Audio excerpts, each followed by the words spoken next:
Headlines प्रायोजक राम बंधू लोणचे. आता प्रत्येक जण जिंकेल.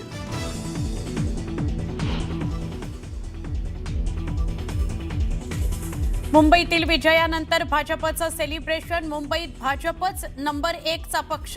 मराठी माणूसही भाजप सोबत हे सिद्ध झालं.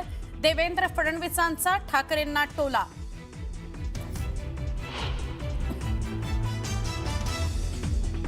त्यांनी कागदावर शिवसेना संपवली, गद्दारी करून विजय मिळवला, पण जमिनीवरची शिवसेना ते संपवू शकले नाहीत.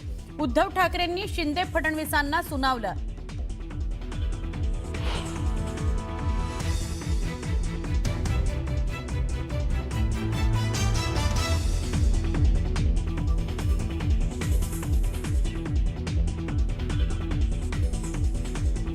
देवाच्या मनात असेल तर आपला महापौर होईल. उद्धव ठाकरे महापौर पदाबाबत आशावादी. तर देवानेच ठरवलंय महायुतीचा महापौर करायचा. मुख्यमंत्री देवेंद्र फडणवीसांचा ठाकरेंना टोला.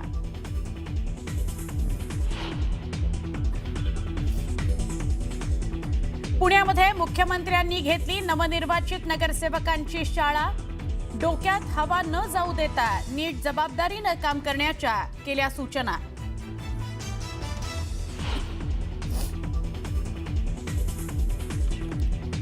कोल्हापूरच्या राजकारणात पुन्हा उलथापालथ. समरजित घाटगे पुन्हा घरवापसी करणार असल्याची चर्चा.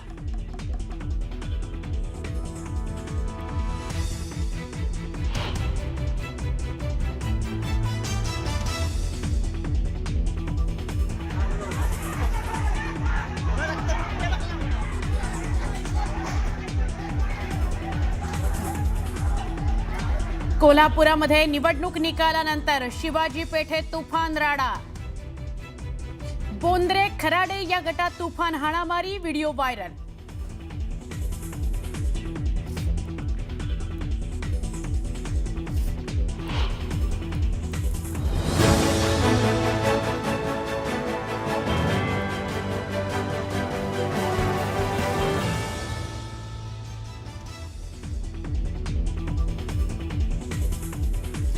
सुप्रभात, मी सुवर्णा. तुम्ही बघताय न्यूज 18 मराठी, आवाज महाराष्ट्राचा. सुरुवात करूया आपण बातम्यांना. देवाच्या मनात असेल तर मुंबईमध्ये आपला महापौर होईल असं वक्तव्य केलंय उद्धव ठाकरे यांनी. मुंबई महापालिकेच्या निवडणुकीमध्ये ठाकरे विरुद्ध भाजप शिवसेनेत कडवी झुंज झाली. यात भाजपनं बाजी मारली तर ठाकरे बंधूंना 72चा आकडा ओलांडता आला नाही. महापालिकेच्या निकालानंतर उद्धव ठाकरेंनी पत्रकार परिषद घेतली आणि निकालांवर भाष्य केलं. यासोबतच त्यांनी मुख्यमंत्र्यांसह भाजपला जोरदार टोले हाणले. उद्धव ठाकरेंच्या टीकेला मुख्यमंत्र्यांनी जोरदार उत्तर सुद्धा दिलंय. व्हायला पाहिजे हे तर स्वप्न आहेच. बघू देवाच्या मनात असेल तर तेही होईल.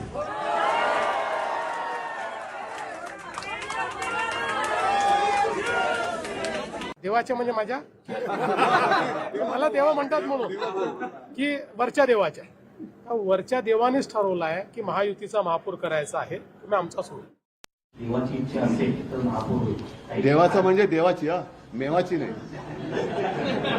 देवाची इच्छा असेल तर महापौर होईल. देवाचा म्हणजे देवाची, मेवाची नाही. भाजप पक्ष जरी कागदावर दिसत असला तरी जमिनीवर उरला नाहीये अशी टीका उद्धव ठाकरेंनी केली. त्याला देवेंद्र फडणवीसांनी उत्तर काय दिलं ते बघा. थोडक्यामध्ये शिवसेना कागदावर संपवली असेल पण जमिनीवरची संपू शकत नाही. आणि भारतीय जनता पक्ष हा पक्ष कागदावरती आहे पण जमिनीवरती नाहीये. कारण तो जर का जमिनीवरती असता तर त्यांना पक्ष फोडावे लागले नसते, त्यांना पुसली जाणारी शाही वापरावी लागली नसती, यंत्रणेचा दुरुपयोग करावा लागला नसता, नियम बदलावे लागले नसते. एवढ्या जागा गेल्या 3 निवडणुकांमध्ये देखील जी काही शिवसेना होती त्यावेळची एकत्रित त्यांना मिळाल्या नव्हत्या. त्यांचा 3ही निवडणुकीचा रेकॉर्ड आम्ही तोडलेला आहे आणि पूर्ण बहुमतामध्ये आम्ही निवडून आलेलो आहोत. त्यामुळे आता कोण काय म्हणतं, काय असतं की गिरा तो क्या हुआ टांग तो ऊपर थी, असे म्हणणारे खूप लोक असतात, त्याच्यावर फार काही बोलायचं नसतं. ठाकरेंनी अजून मला शुभेच्छा दिलेल्या नाहीयेत असं फडणवीस म्हणाले. त्यावर ठाकरेंनी टोला हाणला. त्यांनी तुम्हाला शुभेच्छा दिल्यात का? उद्धव ठाकरे साहेबांशी तुम्हाला बोलणं नाही, माझं काही बोलणं झालं नाही. अद्याप तरी शुभेच्छा आल्या नाहीत. नाही, माझं काही बोलणं झालं नाही. अद्याप तरी शुभेच्छा आल्या नाहीत. शुभेच्छा द्यायला मी तेवढा काही खतरूड नाहीये, पण साहजिकच आहे, एवढं सगळं त्यांनी कर्मकांड केल्यानंतर आम्ही जी त्यांना टक्कर दिले त्याचंही कौतुक त्यांनी केलं पाहिजे. उद्धव ठाकरेंच्या शिवसेनेनं 165 जागा लढवल्या होत्या, तर 53 जागांवर मनसेनं निवडणूक लढवली. यापैकी उद्धव ठाकरेंच्या शिवसेनेला 65 तर राज ठाकरेंच्या मनसेला 6 जागा मिळाल्या. ठाकरे बंधूंना अपेक्षित असं यश मिळालं नाही. त्यानंतर आता मुंबई महापालिकेतील या निकालावर राज ठाकरे यांनी सोशल मीडियावर पोस्ट केली आणि पहिल्यांदाच प्रतिक्रिया दिली. काय पोस्ट केली आहे ते आपण बघूया. खचून न जाता पुन्हा कामाला लागा असं ते म्हणतायत. मनसे शिवसेनेच्या निवडून आलेल्या नगरसेवकांचं अभिनंदन. ही निवडणूक अचाट धनशक्ती, सत्तेची शक्ती विरुद्ध शिवशक्ती अशी होती. दोन्ही पक्षाच्या कार्यकर्त्यांनी उत्तम झुंज दिली. मनसेला यावेळी अपेक्षित यश मिळालं नसल्याचं दुःख आहे. आपले नगरसेवक तिथल्या सत्ताधाऱ्यांना पुरून उरतील. आपली लढाई मराठी माणसाची, समृद्ध महाराष्ट्रासाठीची. मराठी माणसाला नागवण्याची एकही संधी सत्ताधारी सोडणार नाहीत. आपल्याला मराठी माणसाच्या पाठीशी ठाम उभं राहायचंय. दरम्यान महानगरपालिकेच्या निकालांसंदर्भात शर्मिला ठाकरेंनी काय म्हटलं बघूयात. आमचे 0 आमचे सगळे नगरसेवक नेले होते. उद्धवचे मायावते गेल्याला 84 का काय ते होते, त्यातले सगळे नेले होते. 60-65 नेले होते. त्याच्यावरती आम्ही 6 आलो आणि उद्धवचे मायावते 65-66 असतील. सो आम्ही खूप चांगली लढत दिली आणि परत मी सांगते, खूप चांगली लढत विदाऊट एनी आपण असं म्हणतो की सैन्याला निदान धान्य वगैरे तरी पुरवायला लागतं, तेवढं धान्यच आम्ही पुरवलं. आणि तिथे म्हणजे तो मिसाईल्स सगळं असून सुद्धा आम्ही खूप चांगली लढत दिली. कसं आहे की शेवटी आम्ही पैशाला त्यांच्या पुरे पडूच शकत नाही. तुम्ही पण बघत होतात की कमळाच्या पाकिटातनं शिंदे कमळाला पकडतायत, कमळ शिंदेना पकडताय, ते अजित पवारांना पकडतायत. म्हणजे 5-5, 10-10 हजार रुपये जर मतदारांना तुम्ही देत असाल तर तसे आम्हाला आणि आम्हाला करायचं पण नाही की आम्हाला काम करायचंय पुढचं, आम्हाला पैसे वाटून मतदान नकोय. दरम्यान ठाकरे बंधूंच्या युतीचा मनसेला फटका बसल्याचं सांगत या निवडणुकीत मनसे बिगेस्ट लूजर ठरल्याची टीका फडणवीसांनी केली. मी हे आधीच सांगितलं होतं, कारण मला राजकीय दृष्ट्या दिसत होतं की या युतीमध्ये सगळ्यात मोठं त्या ठिकाणी ज्याला म्हणतो आपण द बिगेस्ट लूजर ज्याला म्हणेन म्हणजे इलेक्शनचं, हे मनसे राहील. आणि माझं जे भाकीत होतं ते या निवडणुकीने स्पष्ट केलेलं आहे. त्या ठिकाणी मनसेला किंवा राज ठाकरेंना या युतीचा कुठलाही फायदा झालेला नाही. उद्धवजींना मात्र तो झालेला दिसतोय. त्याच्यामुळे सगळ्यात डॅमेज होणारा पक्ष जर महाराष्ट्रातला कुठचा आहे तर तो मनसे आहे. पण मनसेची मताची जी गॅप होती ही सगळी पूर्वीची मनसेनं युबीटीला ट्रान्सफर करून भरून काढली आणि मनसेच्या जीवावर आज युबीटी पुन्हा एकदा छाती फुलून आमच्यासमोर उभी आहे. हिंदीची सक्ती आणती असं सांगून त्यांना आमच्यापासून दूर नेलं, त्यांच्यावर जाळं टाकलं भावनिक. आणि त्यांचा स्वभाव हा संवेदनशील असल्यामुळे ते तिकडे गेले. पण ते गेल्यानंतर सुरुवातीलाच मी सांगितलं होतं की या महानगरपालिकेमध्ये सगळ्यात मोठा फटका हा मनसेला बसणार. नाही, आता हे शिवसेना भवनचा वॉर्ड हा आम्ही दिला ना, त्यांना निवडून पण आला. त्याच्यामुळे असं काही नाही आहे की त्यांची आम्हाला झाली आमची त्यांना नाही झाली, असं काही नाही आहे. दोन्हीकडे आता कार्यकर्त्यांमध्ये सुद्धा एकवाक्यता खूप छान, कारण मी आदित्य सगळेच आम्ही जे काय फिरलो त्या सगळीकडे शिवसेना आणि मनसे असा काही भेदभाव आम्हाला कुठेच दिसला नाही. छान एक दिलाने आम्ही लढलेलो आहोत. आता आपण वेगवान स्वरूपातल्या घडामोडी बघणार आहोत. राष्ट्रवादी काँग्रेसचे माजी जिल्हाध्यक्ष प्रदीप गारटकर यांनी भाजपमध्ये प्रवेश केला. इंदापूर नगर परिषदेमध्ये निवडून आलेल्या नगरसेवकांसह गारटकरांनी पक्षप्रवेश केला. भाजप प्रदेशाध्यक्ष रवींद्र चव्हाणांच्या उपस्थितीत पक्षप्रवेश पार पडला. कोल्हापूरच्या गोकुळ दूध संघाचे माजी अध्यक्ष आणि विद्यमान संचालक विश्वास पाटील यांनी काँग्रेस पक्षातील आपल्या कार्यकर्त्यांसह शिवसेनेमध्ये पक्षप्रवेश केला. आमदार चंद्रदीप नरके यांच्या उपस्थितीत पक्षप्रवेश पार पडला. मावळमधले राष्ट्रवादी काँग्रेसचे उपाध्यक्ष प्रशांत भागवत यांनी भाजपत प्रवेश केला. भाजपमध्ये प्रवेश करताच त्यांच्या पत्नी मेघा भागवत यांना जिल्हा परिषदेची उमेदवारी जाहीर करण्यात आली.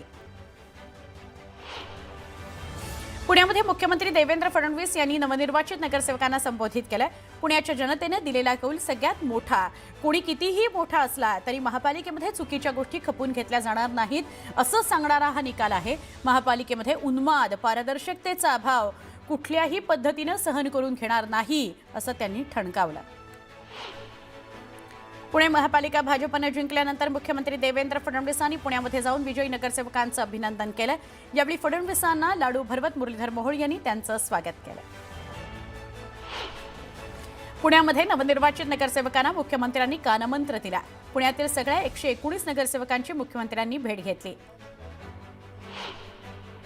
भाजप नेत्या नवनीत राणा यांना पक्षातून निष्कासित करा अशी मागणी भाजपच्या पराभूत उमेदवारांनी मुख्यमंत्र्यांकडे केली आहे. आमचा पराभूत जनतेनं नाही तर नवनीत राणांनी केला असं उमेदवार म्हणाले.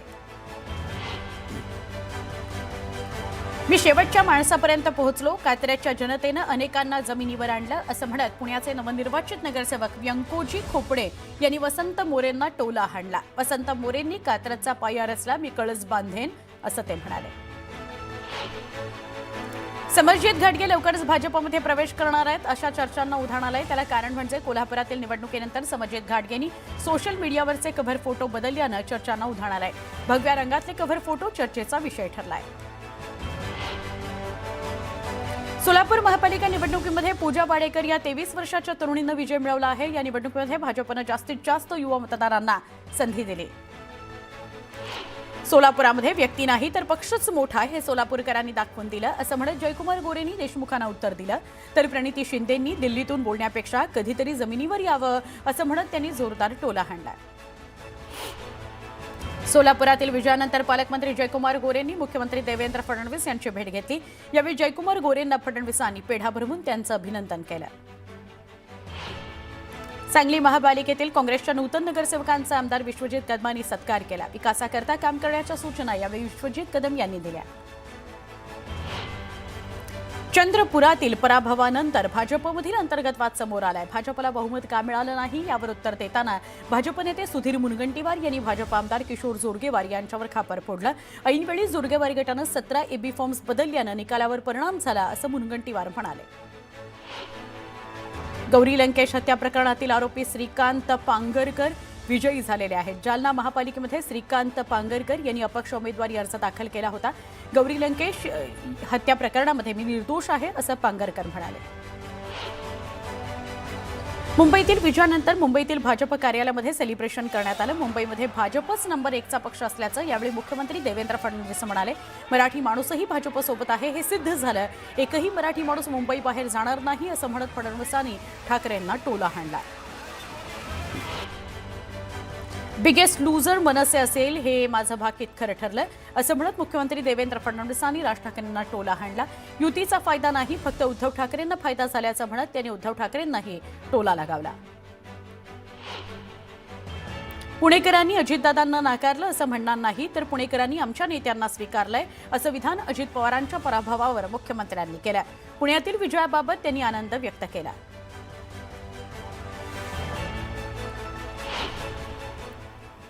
आता आपण एक सविस्तर बातमी बघूया. मुख्यमंत्री देवेंद्र फडणवीस पुण्यातल्या विजयानंतर पुण्यामध्ये गेले आणि नवनिर्वाचित जे नगरसेवक आहेत त्यांनी संवाद त्यांच्याशी साधला, त्यांना संबोधित केलं.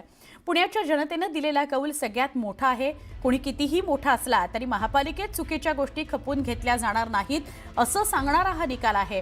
महापालिकेमध्ये कुठल्याही पद्धतीनं उन्माद, पारदर्शकतेचा अभाव कुठल्याही पद्धतीनं सहन करून घेतला जाणार नाही असं त्यांनी नवनिर्वाचित नगरसेवकांना ठणकावलं. जो काही पक्ष पुढे काही निर्णय करेल त्या निर्णयानुसार ज्यांना जबाबदारी मिळेल त्यांनाही मी अतिशय विनम्रपणे सांगतो, आपल्याला जो काही कारभार चालवायचा आहे तो पारदर्शी प्रामाणिकतेतून चालवायचा आहे. महानगरपालिका हा काही आपला कमिशनचा धंदा नाही. महानगरपालिका हा आपला व्यवसाय नाही. महानगरपालिका सामाजिक आर्थिक परिवर्तनाचं एक उपकरण म्हणून या ठिकाणी आपण आपल्या हातामध्ये घेतलेला आहे. त्यामुळे तशाच पद्धतीचा व्यवहार हा महानगरपालिकेमध्ये सर्वांकडून अपेक्षित आहे.